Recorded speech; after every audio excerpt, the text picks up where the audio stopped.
I want to touch on something you've brought up a couple times now, and this is to do with the lack of energy to the body. And this builds off of what you just said, where these PUFAs get incorporated into our body and they actually stay there for years. And the mitochondria, they can't use them as energy. So you can't burn your body fat, which is a problem. And this causes us to need more sugar. So I'll have you take this story and continue it, and then we can get into some more of the nuances. Yeah. So what are you going to do when your body doesn't give you energy? Let's say you're a cell. Let's put you in the thought process of a cell managing its energy supplies, because this is where I had to go in order to understand this theory of like why it makes us hungry and why it's making us gain weight. If I'm a cell and it's between meals, I'm getting body fat and it's too much polyunsaturates, starting to cause some oxidative stress, not getting the energy. Oxidative stress can shut down mitochondria, so ATP production will shut down. So the manager of the cell will say, goodness gracious, I need a different fuel.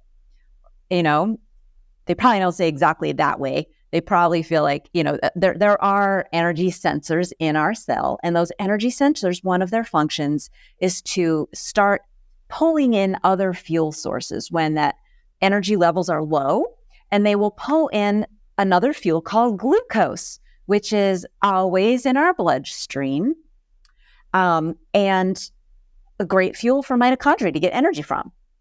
So that cells that are not getting energy from the body fat between meals will say, I need some sugar. Let's get some sugar in here. And they'll start importing sugar. The problem is we have very little sugar in our bloodstream at any one time. It was never meant to be our primary fuel between meals. That's what body fat is for. And sugar is a poor stand-in because there's simply not enough, because sugar is regulated. If there's much more than a teaspoon's worth of sugar in our total 5 gallons or so of blood, which is a very low concentration. It's like 100 milligrams per deciliter. That's the number on the blood test.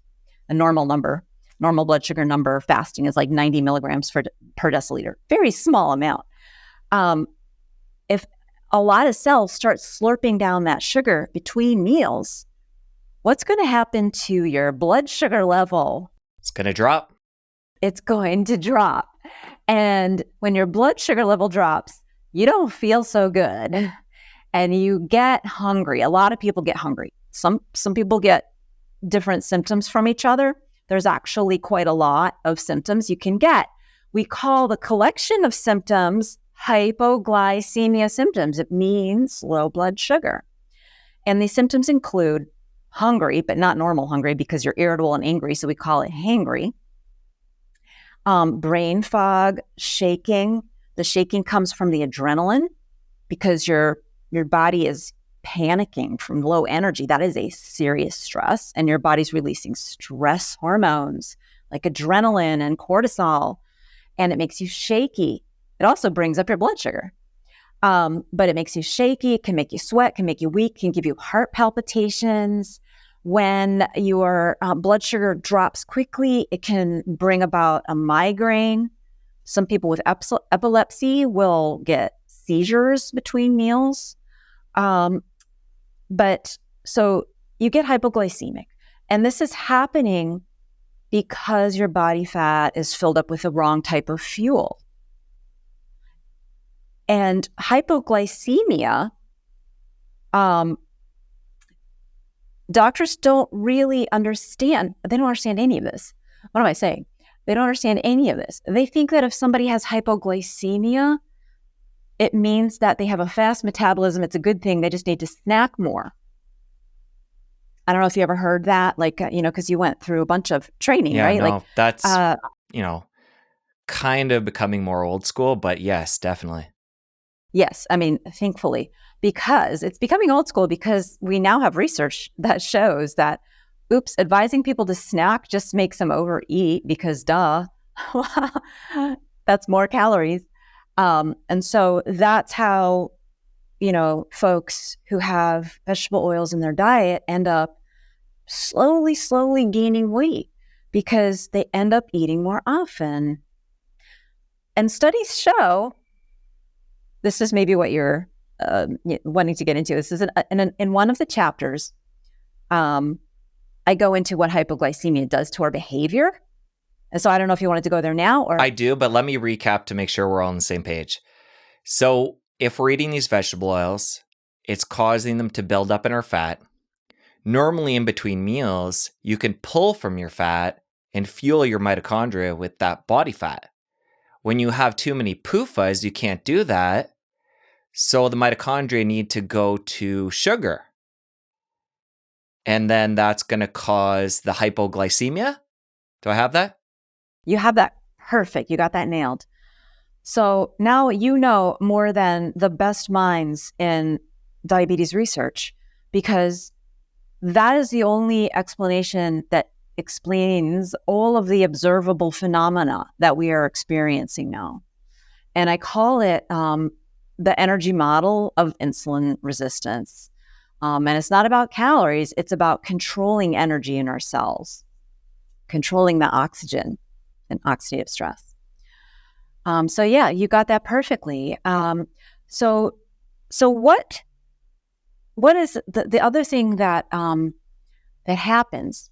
I guess there's one more thing that is part of this sequence of events to metabolic disease.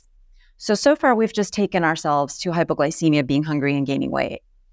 But where we get metabolic disease has to do with where we get insulin resistance. That's why it's the energy model of insulin resistance, not the energy model of obesity.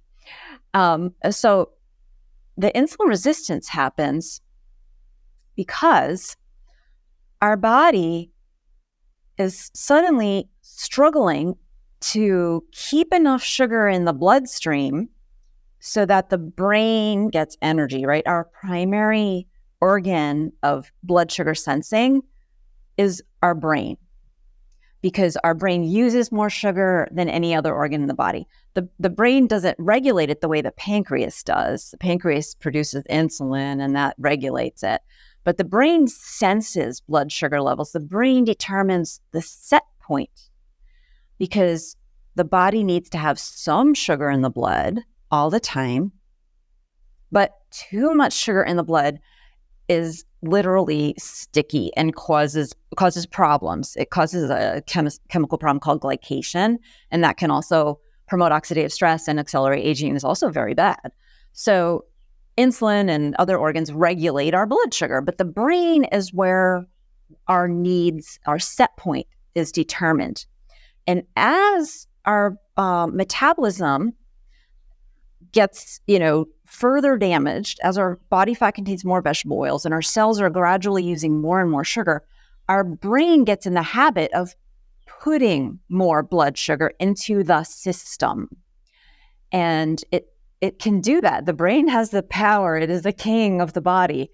The brain can actually override the normal set point of the pancreas, because the brain has a nerve called the vagus nerve, and it winds down through the body and hits the liver, and the vagus nerve tells the liver to start doing more gluconeogenesis, which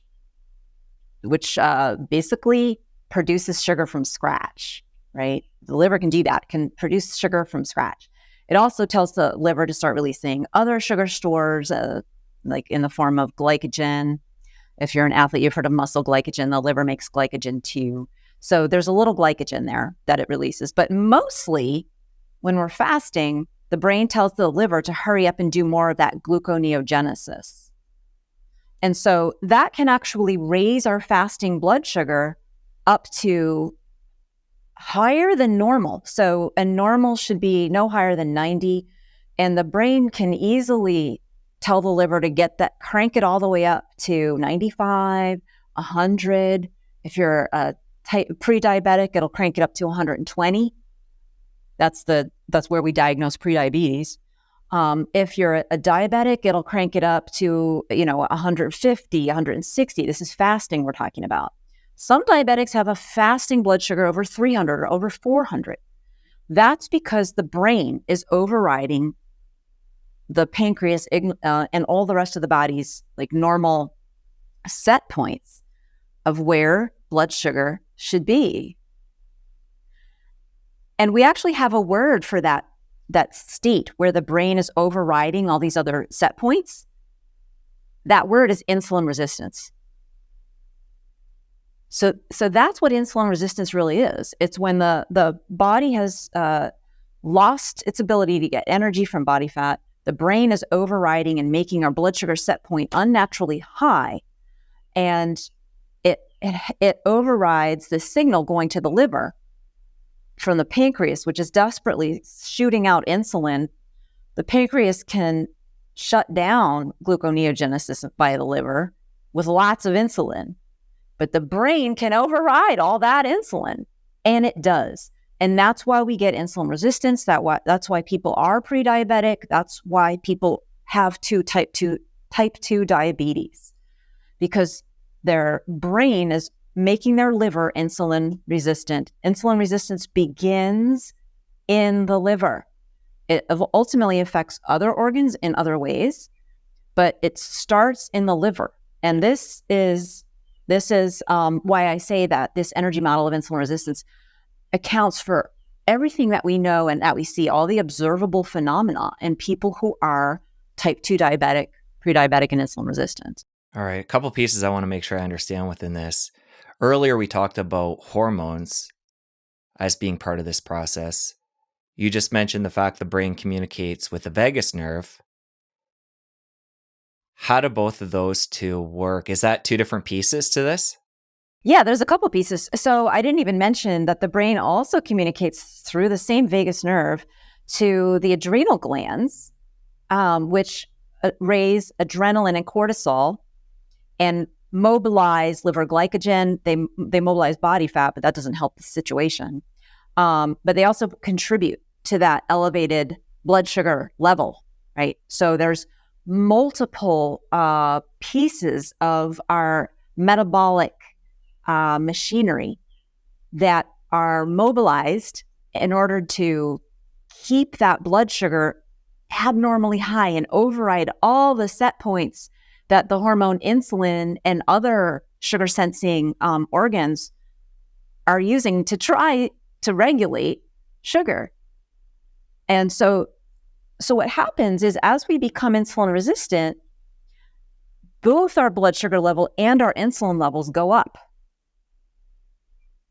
And so this has been happening to the entire population, Jessie. Like, I know now that I probably was insulin resistant before I changed my diet. This was well over 20 years ago, because I had hypoglycemia symptoms. I would get shaky. I would get brain fog. I would come home from work and be in a bad mood. We'll get to that whole thing later, about how this affects our moods, because that's also really like profound, I think. But so I didn't know it. And doctors don't diagnose insulin resistance like at all, right? Like a few metabolic doctors, a few keto doctors, they do. But insulin resistance is the precursor to type 2 diabetes. And its prevalence is, well, I'm going to make your hazard a guess, or it's actually a quiz because, you read the book. So let's see if you picked up on this piece. What is the prevalence of insulin resistance in adults in America? Your prediction, 99%. Yes, based on the data. This is based on the NHANES data that was done on surveys that were done in the 2010s. So they found that actually less than 1% of the population had HOMA-IR scores that I would consider normal, right? So that's where there might be some other people saying, well, it's not 99% because Dr. Cate's definition of HOMA-IR score is different than mine, right? There is not a real consensus among the scientific community about what is a normal insulin level, what is a normal HOMA-IR score. That is the score that tells you whether you're insulin resistant or not. It's called a HOMA-IR score, and it's based on your insulin level. But we don't even know what a normal insulin level is. And here's the thing, like, as time has gone by, insulin levels in the population have gone up because we've all been eating more vegetable oils. We all are subjected to more oxidative stress. We've all been becoming more metabolically damaged.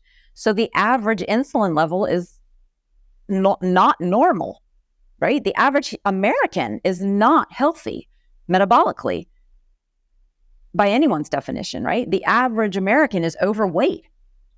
So, and the average, I think there was a study done that looked at seven more typical biomarkers of metabolic health. And they found that, 93% of the population had one or more of those biomarkers of bad metabolic health. That include blood pressure elevations, high triglyceride, being overweight, having a high body fat content.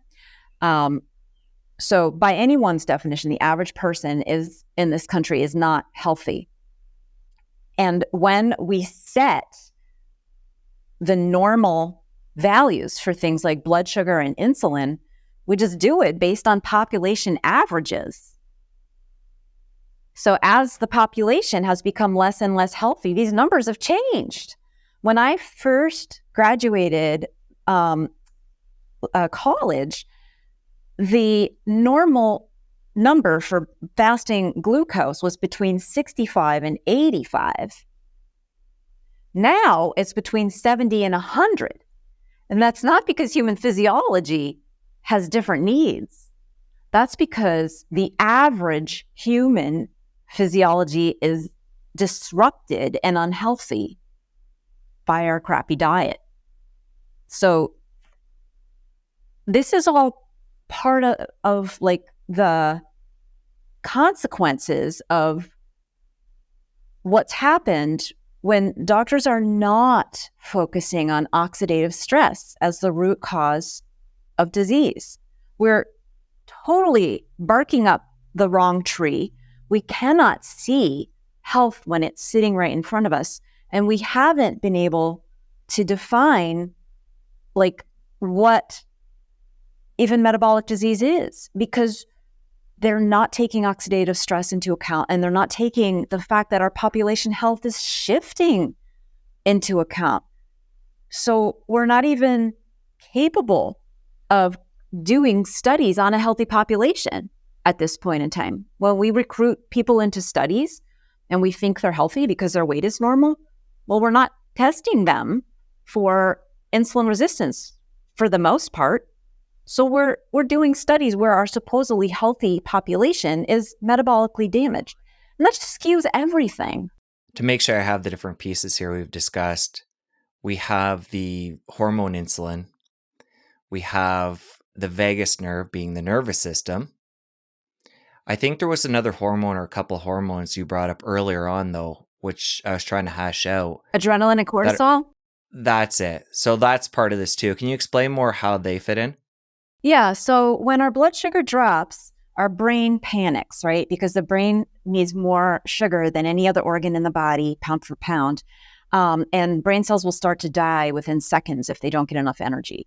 So our brain panics, and it sends impulses down through the vagus nerve that hit the liver, as I mentioned, but they also go to the adrenal glands. And the adrenal glands are the source of adrenaline and cortisol. And adrenaline and cortisol, we call those the stress hormones. If you've heard of stress hormones and stress raising your blood sugar, it's because of adrenaline and cortisol and that effect. So that raises blood sugar to solve the problem of blood sugar being too low between meals. But this is happening all night long. So people are subjected to high adrenaline and high cortisol all night long because they're not eating all night long, right? They're not able to get energy from their body fat. And so we find that people wake up with sky high cortisol levels first thing in the morning. And that is also contributing to just not feeling that great. we find that people who are type 2 diabetic don't just have high blood sugar and high insulin, they also have high levels of these stress hormones because they've been in this, their brain has been in this somewhat panic state all night long, trying to keep that blood sugar level way up over the set point, battling the pancreas, releasing insulin to try and get blood sugar down. So if you have type 2 diabetes, your organs are fighting each other for control of your blood sugar. And gosh, no wonder you don't feel so great and energetic. If you enjoyed that clip, you're going to want to head over here and catch a full episode. I'll see you over there. Dark Calories really tells the story of the biggest scandal ever perpetrated on the American public by a medical organization. And this scandal has affected every American because it's changed how medicine is practiced.